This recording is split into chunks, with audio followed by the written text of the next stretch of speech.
Bonjour, bienvenue à la session sur les autorisations de travail liées à votre permis d'études. Si vous désirez travailler en même temps que vos études, vous devez être au courant de vos droits et obligations. Cette séance d'information vous sera utile. On y traite de nombreux aspects comme l'admissibilité, les obligations, les différentes autorisations de travail pendant, durant et après vos études pour vous et votre époux, épouse ou conjoint, conjointe de fait pour les étudiants et aussi pour les étudiants démunis. Il y aura aussi des choses à bien garder en tête et des pièges que je vais vous présenter qui seront à éviter durant votre parcours. J'ai l'honneur de vous présenter cette séance. Mon nom est Farah Afsaoui, conseillère aux étudiants internationaux et consultante réglementée en immigration canadienne, ici à la prestigieuse Université d'Ottawa. Je fais partie du bureau international de l'Université d'Ottawa où nous sommes 3 consultants bilingues réglementés en immigration canadienne. Donc, il y a aussi Madame Alexandra McAllister et Monsieur Ali Belbachir. Donc, durant cette présentation, je vais utiliser plusieurs acronymes. Je vais utiliser IRCC qui signifie Immigration, Réfugiés et Citoyenneté Canada, ainsi que EIMT qui est l'étude d'impact sur le marché du travail. Et voilà, donc maintenant, je vais vous présenter ce que nous allons découvrir,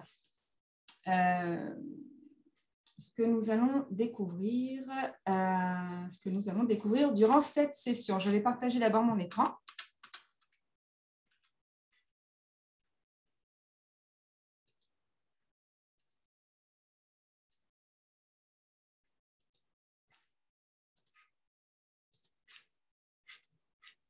Voilà, donc voici la présentation.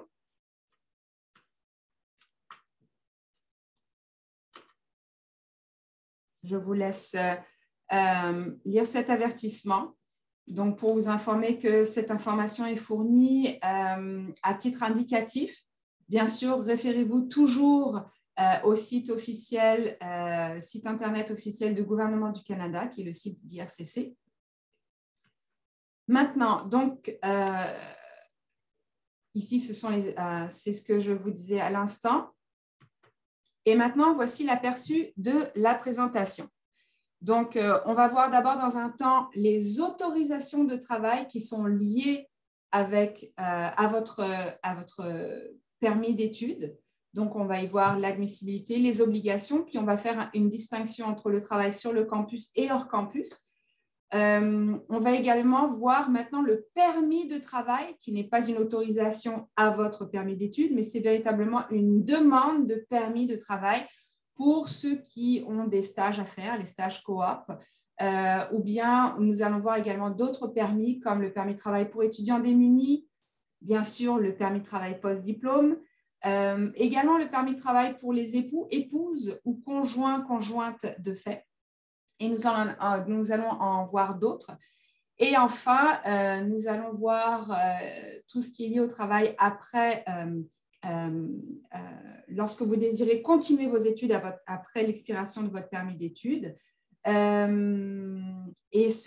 allons voir également ce qui impacte sur vos autorisations de travail qui sont liées à votre permis d'études. Et nous allons également voir un petit aperçu du travail non autorisé.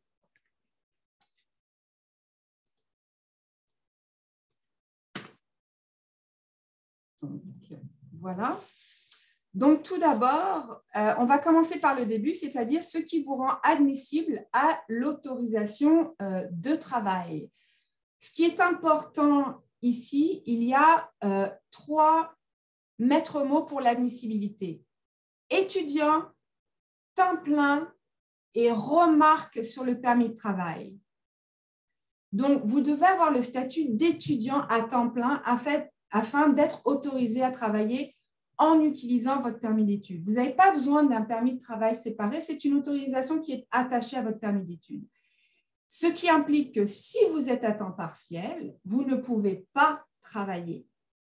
Il y a bien sûr une exception pour le dernier trimestre d'études, puisque si vous avez poursuivi tous les cours et qu'il vous en manque par exemple 2 et que vous êtes en baccalauréat et que donc vous n'êtes pas à temps plein, ce sont les 2 derniers qui sont à faire le dernier semestre. C'est la seule exception qui est acceptée. Donc, comme je vous disais, les maîtres mots, c'est étudiant temps plein.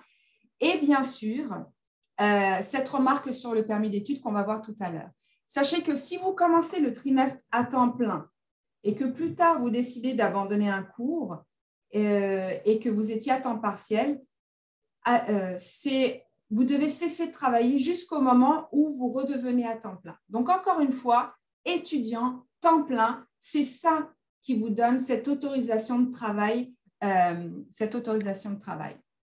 Maintenant, il y a 2 maîtres mots pour les autres exigences. C'est le numéro d'assurance sociale, autrement appelé NAS, et bien sûr le compte bancaire sur une banque canadienne. Donc là, maintenant, je vous lis la diapositive. Afin de pouvoir travailler au Canada, donc vous avez besoin de ce permis d'études valide. Sur ce permis d'études, vous avez la remarque qui est inscrite sur le permis d'études qui indique que vous êtes admissible à travailler. Je vais vous montrer ça tout à l'heure, de quoi ça a l'air. En plus de ça, les employeurs canadiens vont exiger un numéro d'assurance sociale valide et un compte bancaire sur une banque canadienne afin de vous verser votre salaire. Donc, certains travaillent, donc il y a un permis de travail ou un permis d'études n'est techniquement pas nécessaire pour le travail à distance effectué à l'extérieur du Canada. Cependant, chaque employeur a ses propres processus et exigences de recrutement à l'interne. Donc, ils peuvent très bien le demander comme ne pas le demander. Et bien entendu, les limites de travail ne s'appliquent que si vous êtes physiquement au Canada. Bien sûr, je vous parlais de ces remarques qui sont sur votre permis d'études. Alors ici, je vous en donne 3. Je vais vous les lire. Sachez que s'il n'y a pas cette remarque d'indiquer sur votre permis d'études, il va falloir faire une modification de votre permis d'études. Ça prend quelques semaines, parfois ça prend trop longtemps pour certains. Donc, c'est la raison pour laquelle lorsque vous obtenez votre permis d'études au port d'entrée, donc généralement à l'aéroport, vérifiez bien immédiatement qu'il y a bien cette remarque qui vous donne l'autorisation de travailler. Encore une fois, ce n'est pas un permis de travail, c'est une autorisation de travailler. Donc, l'exemple de remarque que vous avez peut accepter un emploi sur ou hors campus s'il répond aux critères d'éligibilité selon le règlement 186 alinéa F, V ou W, doit cesser de travailler s'il ne répond plus à ces critères. La deuxième remarque possible, c'est ce permis n'autorise pas son titulaire à exercer un emploi hors campus au Canada, peut accepter un emploi uniquement sur le campus s'il répond aux critères d'éligibilité selon le R186F. Doit cesser de travailler s'il ne répond plus à ces critères. Vous voyez que c'est beaucoup plus restrictif. Encore une autre, peut travailler 20 heures par semaine hors campus ou à temps plein pendant les congés prévus au calendrier si elle répond aux critères énoncés au paragraphe 186V du règlement sur l'immigration et la protection des réfugiés. Donc, tout ça, ce sont des remarques que vous pourrez voir sur votre permis d'études. Voici de quoi ça a l'air. Donc, souvenez-vous, vous avez fait une demande de permis d'études depuis l'étranger. On vous a donné une lettre de confirmation qui indique que le traitement de votre dossier est finalisé et que vous devez vous rendre au port d'entrée. Et c'est à ce moment-là qu'on va vous donner le permis d'études. Beaucoup confondent cette lettre de confirmation avec un permis d'études. Cette lettre de confirmation que vous recevez depuis l'étranger n'est pas un permis d'études. Si vous avez un permis d'études, c'est que forcément, vous êtes arrivé au port d'entrée. Et au port d'entrée, donc, on vous donne ce papier-là et vous pourrez voir tout en haut le numéro de permis d'études qui commence par un F et qui a 9 chiffres. Ensuite, vous aurez le numéro de la demande de votre permis d'études qui est un S suivi de 9 chiffres. Sur toutes les demandes d'immigration, vous avez un numéro d'identificateur unique de client, donc qui est généralement composé soit de 4 chiffres alignés, trait d'union 4 chiffres, ou bien 2 chiffres, trait d'union 4 chiffres, trait d'union 4 chiffres. Bref, on en a tous un. Ensuite, en haut à droite, vous pouvez voir ici que vous avez votre adresse. Ici, il y a bien indiqué en 2 langues que c'est un permis d'études. Vous avez vos informations clients, c'est-à-dire votre nom, votre prénom, date de naissance, sexe, le pays de naissance, votre citoyenneté et votre numéro de passeport. Le plus important, c'est bien sûr les sections suivantes qui se composent de 2 parties, donc les informations supplémentaires où il y a la date d'expiration. S'il vous plaît, retenez la date d'expiration et 4 à 6 mois avant, faites les démarches nécessaires suivant ce que vous avez décidé, soit de continuer à travailler, soit d'envisager un permis d'études post-diplôme. En tout cas, gardez cette date en tête. Ensuite, là où il y a l'indication de l'autorisation de travail, encore une fois, ce n'est pas un permis de travail, c'est une autorisation qui est sur votre permis d'études. Vous voyez, c'est ici. Alors, parfois, elle est dans remarques, observations, parfois, elle est dans conditions.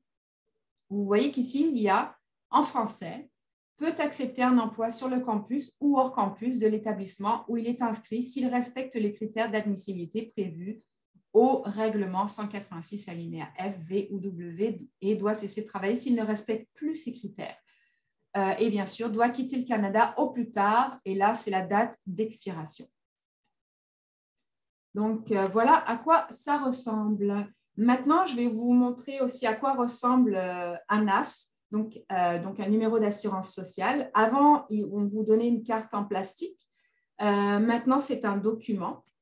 Donc, ici, vous avez un exemple de lettre. Donc, ce n'est pas le ministère de l'Immigration, mais c'est Service Canada qui va vous livrer ce NAS, qui est composé de 9 chiffres. Ces 9 chiffres sont attribués à une seule personne. Vous devez les garder protégés, secrets. Donc, maintenant, vous pouvez faire votre demande, bien sûr, en ligne. Cette présentation vous sera sur demande distribuée et vous pourrez cliquer sur les liens qui vous dirigeront directement sur le site internet de Service Canada. Vous pourrez faire votre demande. Bien sûr, vous devez fournir des documents. Donc, votre document d'identité principal, généralement c'est le passeport, votre permis d'études que je vous ai montré tout à l'heure, et éventuellement votre permis de travail, ou bien ça se résume uniquement à votre permis d'études avec cette indication, comme on l'a vu tout à l'heure ici, qui vous donne l'autorisation de travailler avec votre permis d'études. Sachez que votre NAS ne changera pas jusqu'à ce que vous deveniez résident permanent. Donc, généralement, avec le numéro, on sait si vous êtes résident permanent ou pas. Maintenant, je vais vous parler donc du travail sur et hors campus. Je vais d'abord vous résumer 3 aspects. Sur le campus, premier aspect, donc sur le campus, les heures de travail sont illimitées. On va dire ça comme ça. Hors campus, c'est seulement 20 heures par semaine. On va dire ça comme ça. Je vais aller dans le détail plus tard, bien sûr. Et troisième aspect, très important pour tout le monde, je pense, c'est que les deux sont cumulables. C'est-à-dire que vous pouvez travailler et sur le campus, donc heures illimitées, et hors campus, uniquement 20 heures par semaine. Maintenant, je vais dans le détail. Donc, quand je vous dis que c'est illimité sur le campus, c'est tout simplement parce que IRCC n'indique pas le nombre d'heures maximum pour le travail sur le campus. Là, bien sûr, souvenez-vous que votre premier statut est celui d'étudiant et pas de travailleur temporaire. On veut que vous réussissiez vos études, donc comprenez que votre priorité, c'est bien sûr de réussir vos études et pas de vous fatiguer à faire 60 heures par semaine. D'accord ? Donc, vous pouvez avoir plus qu'un emploi sur le campus. Bien sûr, il y a des restrictions avec ce qu'on appelle le régime travail-études. Je vais y revenir tout à l'heure. Sachez que ce qu'on entend par sur le campus, c'est tous les bâtiments situés dans la zone géographique de l'Université d'Ottawa. Ça inclut également le télétravail. Donc, admettons que vous êtes embauché maintenant par une faculté et que vous travaillez de la maison, c'est acceptable également. C'est considéré comme sur le campus, donc c'est-à-dire que vous pouvez travailler avec des heures illimitées. Donc, surtout, c'est-à-dire plus de 20 heures par semaine. Si l'établissement, donc si l'Université d'Ottawa a plus d'un campus, vous pouvez travailler à différents endroits sur ces campus à condition qu'ils se trouvent dans la même municipalité, donc la ville d'Ottawa.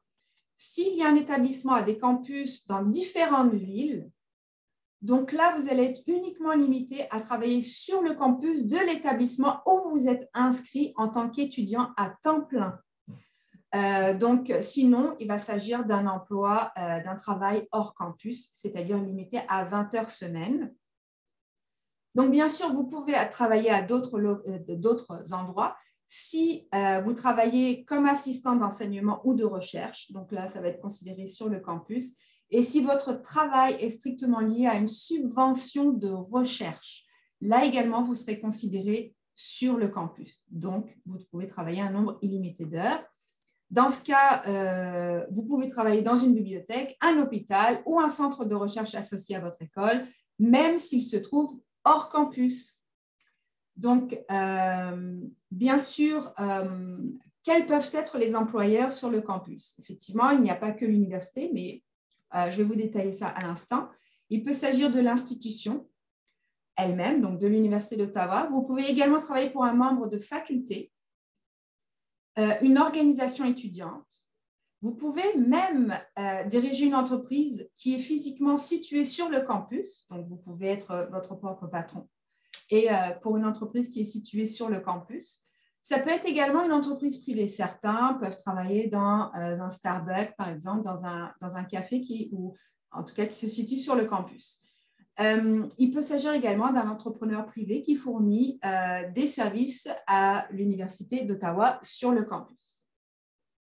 Tout à l'heure, je vous ai parlé du régime travail-études. Une petite note là-dessus. Sachez que l'Université d'Ottawa, nous offrons environ 1700 emplois sur le campus qui vous permettent de travailler à temps partiel pendant l'année universitaire et à temps plein durant l'été. Il y a une grande diversité d'emplois qui permettent à la plupart d'entre vous de trouver un emploi qui est lié à votre domaine d'études. C'est très intéressant. Sachez toutefois qu'il y a des conditions qui s'appliquent, notamment des conditions financières. Et là également, donc, vous y verrez un lien qui vous dirigera directement sur notre site Internet où vous pouvez trouver ces conditions et ces emplois. Maintenant qu'on a vu le travail sur le campus, on va voir le travail hors campus. Et là, je vais apporter quand même aussi un détail. Donc, votre permis de travail vous autorise également à travailler hors campus. Vous vous souvenez, je vous ai dit que vous pouvez faire et du sur campus et du hors campus en même temps, en cumulant les deux conditions, illimité sur le campus et moins de 20 heures hors campus. Vous pouvez cumuler les deux. Bref. Toutefois, vous vous souvenez encore une fois, au tout début, je vous ai dit, le maître mot, c'est d'être étudiant à temps plein. Donc, vous devez continuer de conserver votre statut à temps plein pour travailler. Donc, pour travailler hors campus, c'est toujours vrai. Donc, si vous ne restez pas inscrit à des études à temps plein, vous devez bien sûr cesser de travailler immédiatement. C'est important parce que certains veulent s'alléger justement les cours et se disent « bon, ben, je suis en baccalauréat, je veux étudier uniquement 3 cours et continuer de travailler ». Non, vous devenez à temps partiel et donc vous n'avez plus cette autorisation de travailler. Encore une fois, il s'agit d'une autorisation qui est rattachée à votre permis d'études et pas un permis de travail en lui-même. Donc, hors campus, vous pouvez travailler jusqu'à 20 heures par semaine pendant les sessions académiques. Pendant les congés officiels prévus au calendrier, vous pouvez travailler à temps plein. Donc, vous êtes libre de faire des heures supplémentaires ou bien même de travailler 2 emplois ou plus qui totalisent un nombre d'heures plus élevé que d'habitude hors campus. Donc, sachez que combien d'heures représente un travail à temps plein? Ici, IRCC ne fixe pas d'heures minimum pour la définition du travail à temps plein. Cependant, il y a bien sûr des règles et des lois provinciales qui gèrent tout ce qui est rémunération et heures supplémentaires. Donc là, référez-vous à ces lois provinciales. Également sur les quarts de travail. Donc, maintenant que je vous ai présenté le travail sur et hors campus, je voudrais vous présenter 4 pièges à éviter. 4 pièges à éviter. Et c'est souvent des questions qui nous reviennent. Donc, je vous les partage. Donc, certains ont leur permis d'études, arrivent et décident de travailler avant de commencer leurs études. Ce n'est pas possible. Vous ne pouvez pas travailler avant d'avoir commencé votre programme parce que vous n'êtes pas encore étudiant à temps plein. Donc, encore une fois, vous devez être étudiant à temps plein à la fois avant et après le congé pour pouvoir travailler à temps plein pendant votre programme d'études et également surtout pendant les congés qu'il y a entre les programmes, par exemple le congé de fin d'année. C'est particulièrement important lorsque vous finissez votre programme, admettons, de baccalauréat en décembre, que vous n'avez pas l'intention, vous étiez à temps plein et vous n'avez pas l'intention de reprendre des études plus tard. Donc, vous n'allez pas être étudiant à temps plein après.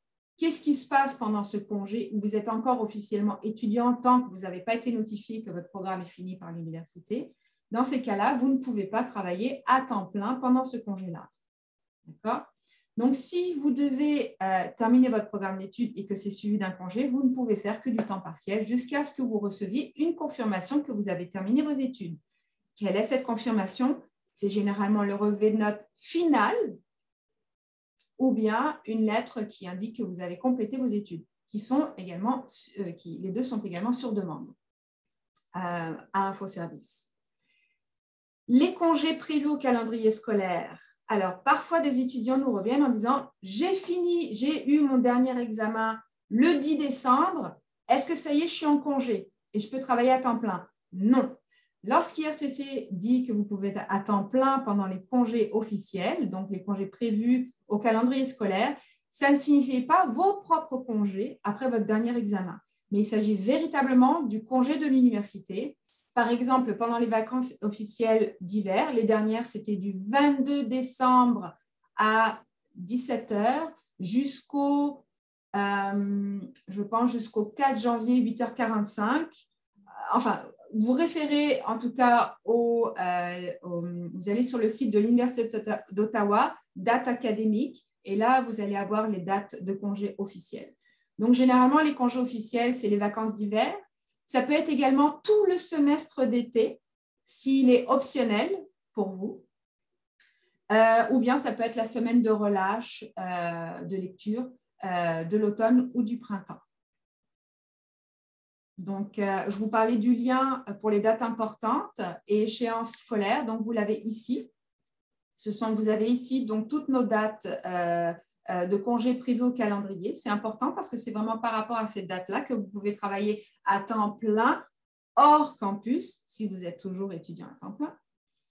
Le trimestre printemps-été peut aussi être considéré comme un congé, ce que je vous disais tout à l'heure, dépendamment de votre programme d'études. Ça, il faut également vérifier votre propre séquence de cours parce que pour certains, l'été n'est pas un congé optionnel. Parfois, il est obligatoire. Si c'est obligatoire, donc, vous ne pourrez pas travailler à temps plein. Si c'est optionnel, vous pourrez travailler à temps plein. Toujours, vous devez avoir le statut d'étudiant à temps plein au cours de la session d'études précédente, donc précédant le congé, et celle qui succède, afin de pouvoir travailler pendant ce congé à temps plein. Souvenez-vous, vous devez toujours être à temps plein. Et au cycle supérieur, sachez qu'il n'y a pas de congé prévu durant le trimestre printemps-été de façon générale si vous êtes inscrit dans une activité ou un cours qui nécessite une inscription continue. Sachez également que généralement au cycle supérieur, un cours, vous êtes déjà considéré comme temps plein.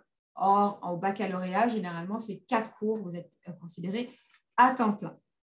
Maintenant, je vais vous parler de la combinaison de travail hors campus et sur le campus. Donc, d'après IRCC, ils disent qu'il n'y a aucune restriction qui empêche les étudiants de travailler sur le campus, en plus de travailler hors campus. Encore une fois, si vous continuez de répondre aux critères d'admissibilité applicables. Vous vous souvenez, temps plein. Donc là, encore une fois, il y a un piège. Et je vous le disais de faire attention tout à l'heure, c'est-à-dire que si sachez que vous êtes étudiant avant tout, donc votre priorité, ça doit être de réussir vos études. Pour rappel, ces autorisations sont liées à votre statut d'étudiant. Et pour cela, vous devez respecter les conditions. Donc, montrer que vous étudiez activement en 2 points. Le premier, en étant inscrit à temps plein ou temps partiel chaque semestre d'études, à l'exclusion des congés scolaires prévus, et en progressant vers l'achèvement de votre programme d'études. Donc, ici, on va voir qu'il y a une conséquence sur le temps partiel. Et encore une fois. Donc, ça, c'est généralement, c'est vrai pour tout le monde. L'Université d'Ottawa, on a vraiment à cœur votre réussite académique. Donc, si vous êtes dans un programme coop ou si votre programme inclut des stages ou expériences de travail, vous devez faire expressément une demande de permis de travail coop. C'est un permis de travail. Là, je fais une aparté pour vous faire visualiser ce qui se passe dans l'esprit d'IRCC. IRCC a également en tête la protection de la population canadienne et notamment la protection économique et notamment la protection du marché de l'emploi. Donc, si vous êtes hors campus, pas dans ce monde académique sur le campus, mais vraiment hors campus, vous êtes en fait en compétition avec la main-d'œuvre canadienne. C'est la raison pour laquelle, si vous travaillez plus que 20 heures, qui est déjà un privilège, donc une autorisation qui est rattachée à votre permis d'études, si vous travaillez plus que 20 heures, il faut véritablement faire une demande de permis de travail. Et donc, ça inclut également le permis pour vos stages. Donc, un permis de travail coop va vous autoriser à travailler à temps plein pendant votre stage. Et donc, encore une fois, sachez que les étudiants sont inscrits à temps plein pendant leur stage ou l'expérience de travail. Et ce stage doit être un élément essentiel de votre programme d'études, c'est-à-dire qu'il fait partie du cursus en lui-même. Et ces stages-là ne peuvent pas constituer plus de la moitié de votre programme d'études. Alors là, encore une fois, un piège, selon notre expérience, on reçoit beaucoup de courriels qui nous disent ah, « J'ai un permis de travail coop, c'est super, c'est un permis de travail, j'ai trouvé un autre, je suis étudiant maintenant, j'ai terminé mon stage, mais mon permis coop est encore valide, j'ai un emploi que je peux faire aussi à temps plein, est-ce que c'est possible ?» Non. Le permis de travail coop n'est uniquement que pour votre coop. Sinon, c'est les autorisations qui sont rattachées à votre permis d'études qui s'appliquent. C'est très important. Sinon, vous ne respectez pas les conditions de votre séjour au Canada. Donc, je répète, il ne faut pas utiliser son permis de travail coop pour un autre emploi que son stage coop. Et maintenant, je vais vous montrer à quoi ça ressemble un permis de travail coop. Et vous allez voir que on y indique l'employeur à un moment donné. Et l'employeur en fait, est trouvé à travers l'université. Et on va voir en fait le nom de l'université plutôt que le nom de votre employeur. Là, vous allez faire votre stage, qui peut également être l'université, mais qui peut également être le gouvernement ou autre. Donc, voilà à quoi ça ressemble. Vous avez encore, c'est le même type de document que votre permis d'études. Vous avez vos adresses ici, vous avez vos informations également ici. Sauf qu'ici, au lieu de permis d'études, il y a indiqué permis de travail. Gardez toujours en tête la date d'expiration. Alors, ça change sur certains permis de travail. Alors, au niveau de l'employeur, il est parfois indiqué l'Université d'Ottawa ou bien le numéro de DLI. de l'Université d'Ottawa. Et ici, il est indiqué en remarque, observation, vous voyez programme coop Université d'Ottawa. Et vous voyez que votre profession, c'est étudiant. Donc, vous ne pouvez utiliser ce permis de travail que pour votre stage, que pour faire votre stage, pas autre chose. Si vous voulez faire autre chose, référez-vous aux autorisations de travail que je vous ai énoncées tout à l'heure. Donc, sachez que ça vous indique bien que vous êtes étudiant avant tout et que le programme coop, c'est uniquement un élément essentiel qui fait partie de votre programme d'études. Souvenez-vous qu'il ne doit pas couvrir plus que la moitié de votre programme d'études. Donc, voilà pour tout ce qui concerne les stages coop. Maintenant, quels sont les autres permis de travail? Donc, encore une fois, je vais utiliser l'acronyme EIMT qui signifie étude d'impact sur le marché du travail.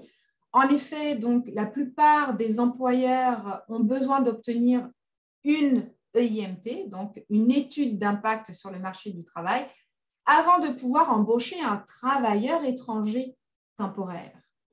Et c'est l'EIMT qui confirme que le travailleur étranger temporaire comble un besoin, comble véritablement un besoin, et qu'il n'y a aucun autre Canadien ou résident permanent qui n'est disponible pour faire le travail en question. Donc, je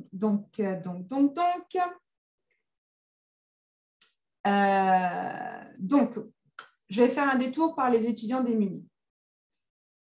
Souvenez-vous, excusez-moi du détour, mais souvenez-vous que lorsque vous avez fait votre demande de permis d'études, il y avait des conditions de fonds disponibles. Ces fonds devaient être disponibles à tout moment, ne devaient pas être un emprunt, ne devaient pas non plus être des salaires futurs, mais véritablement des fonds disponibles. C'est-à-dire que vous avez démontré à l'immigration canadienne que vous aviez assez d'argent pour venir étudier au Canada. Donc, travailler, encore une fois, n'est que, considérez-le comme plus un privilège. C'est pour ça que c'est une autorisation qui est rattachée à votre permis d'études. Si c'est un stage, vous demandez un permis de travail pour faire votre stage. Cependant, il arrive que très exceptionnellement, l'étudiant se retrouve démuni. Et ça, croyez-moi que IRCC va faire attention à ce que vous ne preniez pas votre permis d'études comme une occasion de venir considérer l'immigration temporaire comme un programme social. Donc, les étudiants peuvent se retrouver dans des situations exceptionnelles en raison de circonstances indépendantes de leur volonté. Ils deviennent incapables de couvrir le coût de leurs études au Canada, qu'il s'agisse de leurs besoins quotidiens ou même de leurs frais de scolarité. Donc, à ce moment-là, il est possible de faire une demande de travail pour étudiants démunis. Donc, on vous a mis le lien également ici, afin de couvrir ces périodes financières exceptionnelles et difficiles. Donc, si l'emploi sur le campus ou hors campus ou l'emploi coop s'avère insuffisant. Donc, c'est-à-dire il faut que, en plus de vos autorisations de travail et si vous avez un permis coop, c'est encore insuffisant, il se peut que vous puissiez demander ce permis de travail pour étudiants démunis.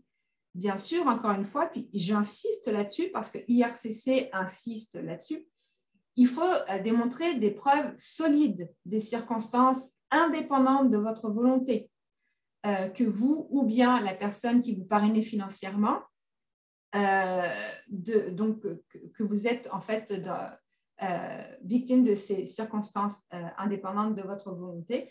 Et ça doit bien évidemment être documenté dans votre demande. Il se peut que vous ayez même une entrevue avec un agent d'immigration s'il s'avère nécessaire. Si telle est votre situation, je vous conseille de prendre rendez-vous avec nous pour en discuter. Sachez que l'université a également un bureau d'aide financière et des bourses. Donc, vous avez également le lien sur notre présentation.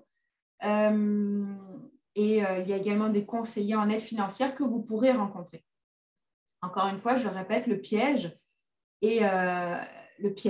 qui se voit trop souvent, c'est de venir étudier alors que votre intention première, c'est de travailler.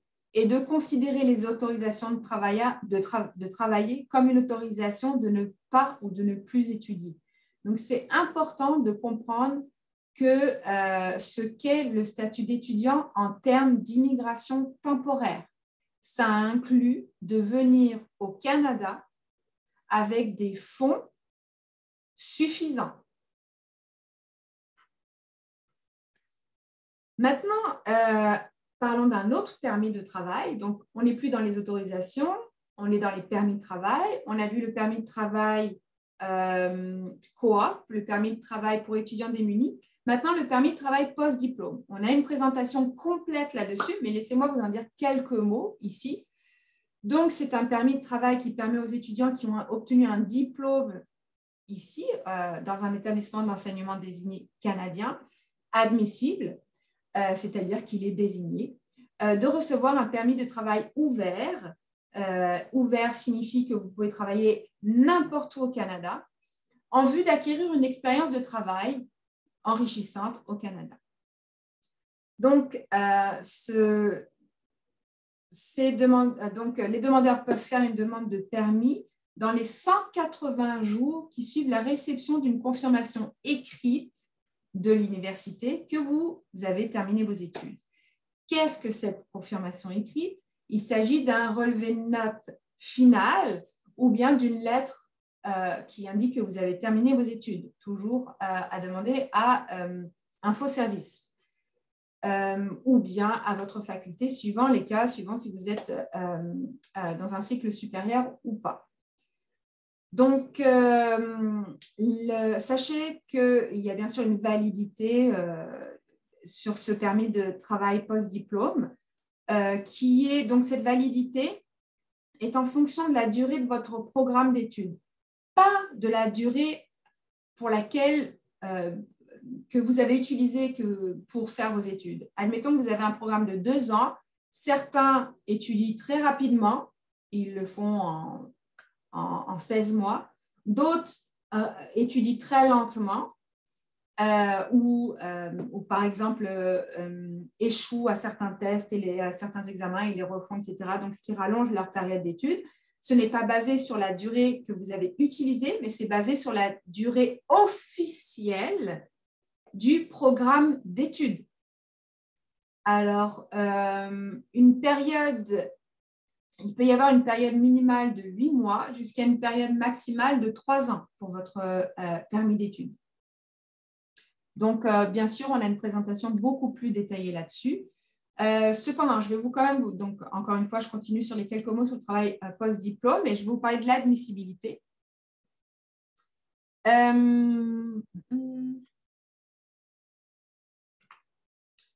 Donc, il faut garder 2 choses en tête. Encore une fois, comme des maîtres mots, c'est étudier. Il y a 2 situations qui peuvent impacter sur votre autorisation, sur votre demande de permis de travail post-diplôme. Les études à temps partiel et prendre un congé d'études. Donc maintenant, je vais vous lire les critères d'admissibilité. Donc, vous devez avoir été un étudiant à temps plein durant chaque trimestre de votre programme et pendant toute la durée de votre programme. La seule exception, c'est le dernier trimestre d'études, parce que parfois, il vous manque juste un cours pour obtenir votre diplôme ou 2 cours. Si vous êtes au cycle, si vous êtes en baccalauréat et que c'est votre dernier trimestre, vous êtes techniquement à temps partiel, mais c'est la seule exception, c'est lorsqu'il s'agit du dernier trimestre. Donc, et la prise de congé d'études les prises de congé d'études doivent être autorisées et vous devez bien garder tous les documents. Donc, vous devez avoir terminé également ce programme de formation universitaire ou professionnelle, ça dépend des cas, d'une durée d'au moins 8 mois au Canada, dans un établissement désigné, bien sûr l'Université d'Ottawa est désignée, et menant à un grade, un diplôme ou un certificat. En clair, si vous étudiez des langues, juste en prérequis, ça ne vous donnera pas de permis de travail post-diplôme. Si vous envisagez de suivre des cours en ligne dans des circonstances normales ou de faire un échange à l'extérieur du Canada. Là, on vous encourage à prendre rendez-vous avec nous parce qu'il y a des impacts potentiels là-dessus. Et on ne va pas les détailler maintenant. Vraiment, prenez rendez-vous avec nous. Sachez que avec la pandémie de la COVID-19, l'apprentissage en ligne à l'intérieur ou à l'extérieur du Canada n'a pas d'impact sur votre permis de travail et post-diplôme. Si vous avez commencé au printemps 2020, en tout cas, n'a pas d'impact entre si votre programme, en tout cas, si vous avez commencé au printemps 2020 jusqu'au 31 août de cette année 2022. Donc, que vous étudiez à l'intérieur, à l'extérieur du Canada, ce sera quand même comptabilisé pour votre permis de travail post-diplôme. Voilà pour le permis de travail post-diplôme. Maintenant, certains d'entre vous viennent avec une épouse, un époux ou conjoint, conjointe de fait. Sachez qu'en étant étudiant international, ils ont également la possibilité d'obtenir un permis de travail ouvert. Sauf qu'il y a deux situations à garder en tête. La première, c'est si vous êtes étudiant, tout simplement, avec un permis d'études. Et la seconde, c'est si vous avez été étudiant et que vous êtes sur un permis de travail post-diplôme. Il y a donc ces deux situations qui créent deux conditions différentes pour votre époux, épouse ou conjoint, conjointe de fait. Donc, les époux, épouses et conjoints, conjointes de fait d'étudiants à temps plein qui ne sont pas eux-mêmes étudiants sont admissibles à un permis de travail ouvert. Ils n'ont pas besoin d'offre d'emploi pour faire la demande. Donc, vous pouvez, à partir du moment où vous avez votre permis d'études, ou même vous pouvez faire la demande en même temps d'un permis de travail ouvert pour votre conjoint, conjointe ou époux, épouse. Le permis de travail sera ouvert et permettra donc à votre époux, conjoint de fait, de travailler à temps plein pour n'importe quel employeur. C'est véritablement un permis de travail ouvert. Ils peuvent faire la demande de l'intérieur ou de l'extérieur du Canada en même temps ou bien même après votre permis d'études. Pour cela, donc, il y a différents guides. En tout cas, les liens sont sur cette présentation. Ceux qui ont les étudiants, enfin les anciens étudiants qui sont maintenant sur un permis de travail post-diplôme, c'est différent. Si donc votre conjoint, conjointe ou époux, épouse n'est pas lui-même ou elle-même étudiant, donc ils peuvent demander un permis de travail ouvert. Cependant, ça implique que vous, qui êtes sur ce permis de travail post-diplôme, vous devez être employé, vous devez occuper un emploi de compétence 0 A ou B pour être admissible. C'est-à-dire que si après vos études, vous rebondissez sur un emploi qui n'est pas qualifié, exemple serveur, etc. Pour cela, vous pouvez vous référer au site d'IRCC en écrivant CNP, Code national des professions. Vous ne pourrez pas, votre conjoint, conjointe ou époux, épouse ne pourra pas faire une demande de permis de travail ouvert. Voilà.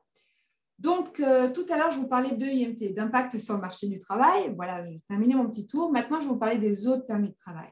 Sachez que lorsque vous êtes demandeur de résidence permanente, vous avez le droit, vous pouvez demander un permis de travail ouvert transitoire. Et là, je vous réfère au site d'IRCC pour plus d'informations. Parce que le permis de travail, c'est vraiment tout un domaine de l'immigration temporaire, parce qu'il y a également des permis de travail avec EIMT ou sans EIMT. Généralement, pour vous donner une idée, donc ici, vous avez les permis de travail ouverts. Je vous ai fait une capture écran du permis de travail ouvert transitoire pour les demandeurs de résidence permanente. Ici, vous avez quel programme de résidence permanente sont applicables. Bien sûr, si vous avez terminé votre programme d'études maintenant et que donc votre permis d'études va bientôt expirer ou pas et que vous voulez commencer un nouveau programme d'études, dans les 150 jours après la réception écrite de l'établissement actuel, donc de l'Université d'Ottawa, qui indique que vous avez terminé votre programme, eh bien, vous pouvez travailler hors campus à temps plein jusqu'à ce que votre nouveau programme d'études commence. Je vous donne un exemple. Si vous avez terminé en décembre et que vous reprenez en septembre, si ça fait moins de 150 jours, vous pouvez travailler à temps plein à ce moment-là, puisque si l'été est une session optionnelle dans votre programme, puisque le semestre d'hiver sera considéré, donc fera moins de 150 jours et vous remplirez ces conditions-là. Encore une fois, je vous invite à aller sur le site d'IRCC. Sachez toutefois que vous ne pouvez pas vous prévaloir de cette autorisation-là si vous n'avez pas déjà reçu votre offre d'admission. C'est-à-dire que ça ne doit pas être que intentionnel. Vous devez avoir en main cette offre d'admission. Et ensuite, vous pourrez, pendant l'espace qu'il y a entre la fin de vos études et le début du programme d'études suivant, à ce moment-là, seulement, vous pourrez commencer à travailler à temps plein. J'espère que pour ça, c'est clair. Bien sûr, après, ce qui concerne l'expiration de votre permis d'études, s'il y a besoin de le prolonger, vous pourrez le prolonger, mais s'il est toujours valide, vous pourrez continuer avec, si vous restez toujours à l'Université d'Ottawa. Maintenant, je vais vous parler des impacts. Qu'est-ce qui peut impacter véritablement vos autorisations de travail? Vous vous souvenez, j'ai bien fait le distinguo entre autorisation liée à votre permis d'études et permis de travail, coop, post-diplôme, etc., etc. Donc, qu'est-ce qui peut impacter vos autorisations? Je vais faire un petit rappel de ce qu'on a déjà dit. Bien sûr, c'est lorsque vous êtes étudiant à temps partiel. Encore une fois, lorsque vous êtes étudiant à temps partiel, vous perdez l'autorisation de travail au moment où vous devenez étudiant à temps partiel. Vous devez être étudiant à temps plein durant un trimestre précédant un congé prévu au calendrier et vous ne pouvez pas travailler pendant le congé, ce congé à temps plein si vous n'êtes pas étudiant à temps plein après. Donc, j'espère que vous comprenez que le maître mot, c'est véritablement temps plein, temps plein, temps plein. Temps partiel, non. Si vous prenez un congé d'études, vous perdez également l'autorisation de travailler au moment où vous n'êtes plus inscrit. Donc, certains veulent faire une pause d'études et continuer à travailler. Eh bien non, l'autorisation qui est rattachée à votre permis d'études ne tient plus puisque vous ne répondez plus aux conditions d'étudiant. C'est important également. Et en plus de ça, il peut y avoir des conséquences sur votre permis de travail post-diplôme. Encore une fois, je vous disais que, bien sûr, vous pouvez avoir des congés d'études, mais ils doivent être acceptés par l'Université d'Ottawa. Ils doivent être, sauf s'ils sont moins de 150 jours, et ils doivent surtout, avant tout, être documentés. Expliquer les raisons pour lesquelles vous êtes en congé d'études. D'accord? Encore une fois, s'il s'agit de cet aspect-là, contactez-nous et on va véritablement voir au cas par cas votre situation. Encore une fois, donc là, c'est ce qui peut impacter sur votre autorisation de travail. Maintenant, je vais vous parler, pour finir, du travail non autorisé. Donc, dans le cadre des demandes d'immigration, vous devez déclarer toujours si vous avez déjà travaillé ou étudié sans autorisation. C'est une question bateau. Est-ce que vous avez déjà travaillé ou étudié sans autorisation? Vous devez dire la vérité à ce moment-là. Et pardon, vous êtes responsable de vous assurer que vous respectez les conditions de votre permis d'études ou de votre permis de travail et de ne pas travailler plus d'heures que permis. C'est indiqué sur le site d'IRCC que si vous ne respectez pas les conditions de votre permis, il peut y avoir une incidence sur de futures demandes, que ce soit résidence permanente ou autre. Donc, c'est très important. Encore une fois, si tel a été le cas, je vous conseille de nous contacter.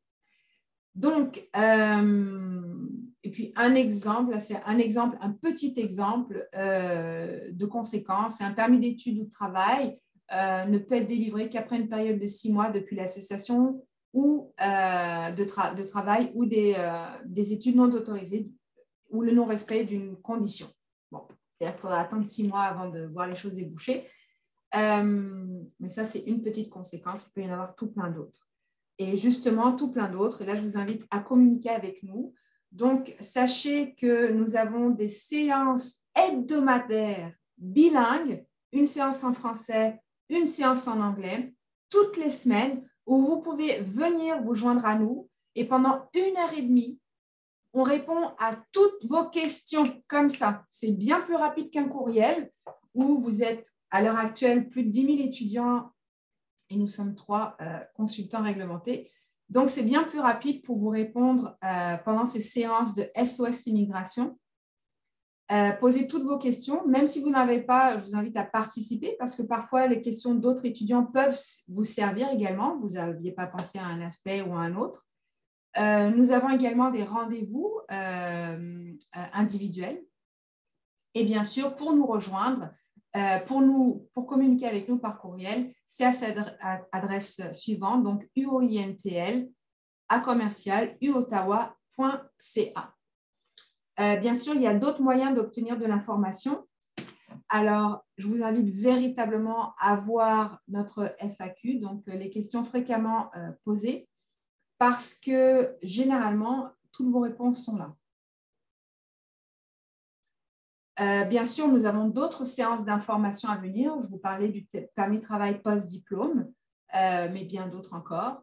Et ensuite, vous avez également le lien ici pour consulter les autres enregistrements, comme celui-ci, sur d'autres sujets qui vous concernent en immigration pour vous, étudiants internationaux. D'accord ? Ensuite, je vais vous donner quelques ressources liées au travail. Donc, ici, sur le campus, on a le centre Michael Jean pour l'engagement mondial et communautaire. Donc, il s'agit ici de bénévolat, mais c'est véritablement un excellent point de départ si vous avez peu ou pas d'expérience de travail antérieure. Là, ça va vous donner véritablement une expérience pertinente pour l'avenir. On a également 2 autres centres. Le centre de développement de carrière, qui est véritablement pour développer vos compétences, réseauter, trouver un emploi, obtenir de l'aide pour votre CV, créer votre portfolio, revoir vos lettres de présentation, bien même faire des entrevues, des entraînements, des entrevues d'embauche et bien plus. Et il y a la même chose à Telfer, qui est bien sûr plus spécialisé dans le domaine du commerce. Donc voilà, je vous remercie pour avoir, au nom de l'équipe en tout cas du Bureau international, je vous remercie d'avoir suivi cette présentation sur les autorisations liées à votre permis d'études. Donc, je m'appelle Farah Afsaoui, consultante réglementée en immigration canadienne et conseillère aux étudiants internationaux ici à la prestigieuse Université de la capitale, donc l'Université d'Ottawa. Je vais vous partager bien sûr cette présentation sur demande et maintenant je suis ouverte à toutes vos questions.